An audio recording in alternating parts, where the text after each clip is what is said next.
Dear viewers, আজ আমি আপনাদেরকে দেখাবো কিভাবে এই একটি মাত্র কানেক্টিভিটি টেস্টার দিয়ে বিভিন্ন ধরনের ইলেকট্রনিক্স পার্টস পরীক্ষা করা যায়। সো আর দেরি না করে চলুন তাহলে দেখে নেই কিভাবে এই কানেক্টিভিটি টেস্টার দিয়ে বিভিন্ন ধরনের ইলেকট্রনিক্স পার্টস পরীক্ষা করা যায়। ভিডিওটি খুবই ইন্টারেস্টিং হতে চলেছে, তাই স্কিপ না করে শেষ পর্যন্ত দেখবেন এবং অবশ্যই চ্যানেলটি সাবস্ক্রাইব করবেন। প্রথমে আমরা একটি ইউএসবি কেবল নিব। ইউএসবি কেবলের ফিমেল পোর্টের 1 নম্বর কানেকশন এবং মেল পোর্টের 1 নম্বর কানেকশনে আমরা কানেক্টিভিটি টেস্টারের 2 প্রান্ত ধরব।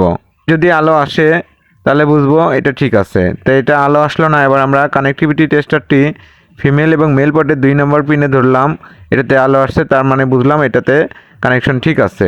এবার 3 নম্বর অংশে 3 নম্বর কানেকশনে ধরলাম, এটাতে কোনো আলো নাই, তার মানে বুঝলাম যে এই কানেকশনটি সমস্যা আছে। এবার 4 নম্বর অংশে আবার ধরলাম, এটাতে আলো আছে, তার মানে বুঝলাম যে এই কানেকশনটি ঠিক আছে। অবশেষে আমরা এটা বুঝতে পারলাম যে এই ইউএসবি কেবলটি ড্যামেজ। এবার আমরা একটি অ্যাডাপ্টার নিয়েছি। এই অ্যাডাপ্টারের 2 পাশে 2টি অংশ থাকে, একটা সেকেন্ডারি কয়েল এবং আরেকটি প্রাইমারি কয়েল। আমরা সেকেন্ডারি কয়েলের 3টি কানেকশনে দেখব আলো আসে কিনা। সেকেন্ডারি কয়েলে 3টি কানেকশনে আলো আসছে, তার মানে এটাতে কানেকশন ঠিক আছে, এবং প্রাইমারি কয়েলের 2টি অংশে আলো আছে, এটাতে কানেকশন ঠিক আছে। এবার আমরা একটি ইলেকট্রিক কেটলির কয়েল নিব, এটাতে 2 পাশে দেখব আলো আসে কিনা। যদি আলো আসে তাহলে কানেকশন ঠিক আছে, এটাতে আলো আসে না, সো এই কানেকশনটি ঠিক নেই। এবার আমরা একটি রাইস কুকারের কয়েল নিয়েছি, এটাতে যদি আলো আসে তাহলে বুঝবো এই রাইস কুকারের কয়েলটি ঠিক আছে। হ্যাঁ, এটাতে আলো আসে, এটা ঠিক আছে। এবার আমরা রাইস কুকারে আরেকটি কয়েল নিয়েছি, এটাতে যদি আলো আসে বুঝবো ঠিক আছে। হ্যাঁ, এটাতে আলো আসছে, এটাও ঠিক আছে। আমরা আবার পুরনো কয়েলটি আরেকবার চেক দিব এটা ঠিক আছে কিনা। হ্যাঁ, এটাও ঠিক আছে। সো আমাদের রাইস কুকারের কয়েল 2টি ঠিক আছে এবং ইলেকট্রিক কেটলির কয়েলটি নষ্ট হয়ে গেছে। এবার একটি স্পিকার নিব, এই স্পিকারের 2 পাশে ধরে দেখবো আলো আসে কিনা। আলো আসছে না, তার মানে এই স্পিকারটি নষ্ট। অন্য আরেকটি স্পিকার নিব, এই স্পিকারের 2 পাশে ধরে দেখবো আলো আসে কিনা। আলো আসছে, তার মানে এই স্পিকারটি ভালো আছে। অন্যটি দেখলাম আলো নেই, ওটা নষ্ট, আর এটাতে আলো আছে, এটা ভালো। তারপরে আমরা একটি ফ্যানের নেট ফ্যানের অর্থাৎ জালি ফ্যানের মোটর দেখব। মোটর যদি সবগুলো কানেকশনে আলো আসে তাহলে বুঝবো যে মোটরটি ঠিক আছে। এই 2টি কানেকশনে আলো আছে, তার মানে মোটরের একটি কয়েল ঠিক আছে। অন্য কয়েলটিতে আমরা চেক করব, আরেকটিতে আলো আছে। অন্য কয়েলে আরেক প্রান্তে চেক করে দেখলাম এটাতে আলো নেই, তার মানে বুঝলাম এই মোটরটি একটি ফেজ কাটা আছে। এবার আমরা একটি পাম্পের কয়েল নিব।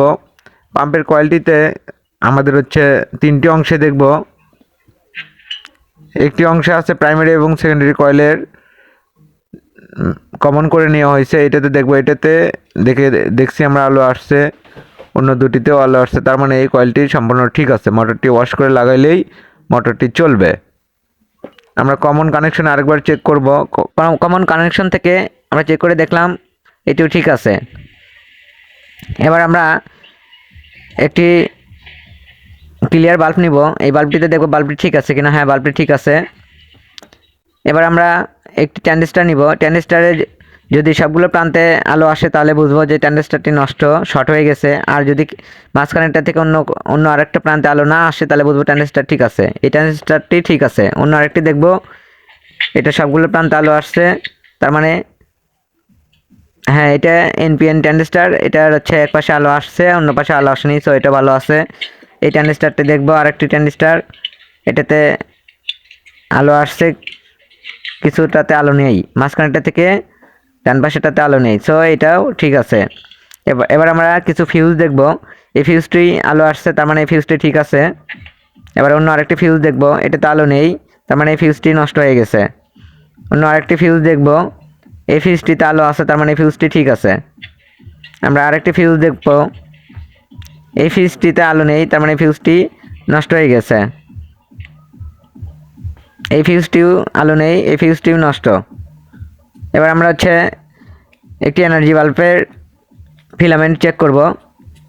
ফিলামেন্টটির যদি 2 পাশে আলো আসে তাহলে বুঝবো ফিলামেন্টটি ঠিক আছে, আর যদি ফিলামেন্টটি 2 পাশে আলো না আসে তাহলে বুঝবো ফিলামেন্টটি নষ্ট হয়ে গেছে। এই এনার্জি বাল্বের ফিলামেন্টটি চেঞ্জ করে দিলেই বাল্বটি জ্বলবে। এই কানেক্টিভিটি টেস্টার বানাতে আমার খরচ হয়েছে মাত্র 1 টাকা। ডেসক্রিপশনে এটা লিঙ্ক দেওয়া থাকবে, ভিডিওটির লিঙ্ক দেওয়া থাকবে, আপনারা চাইলে দেখে নেবেন। মাত্র 1 টাকা খরচ করে আমি এই কানেক্টিভিটি টেস্টারটি বানাইছি। এটা দিয়ে অনেক কিছু পরীক্ষা করা যায়। এনার্জি বাল্বের টিউবে এক পাশে আলো আসছে, অন্য পাশে আলো আসে নাই, তার মানে বুঝলাম এই টিউবটি নষ্ট হয়ে গেছে। ভিডিওটি দেখার জন্য ধন্যবাদ।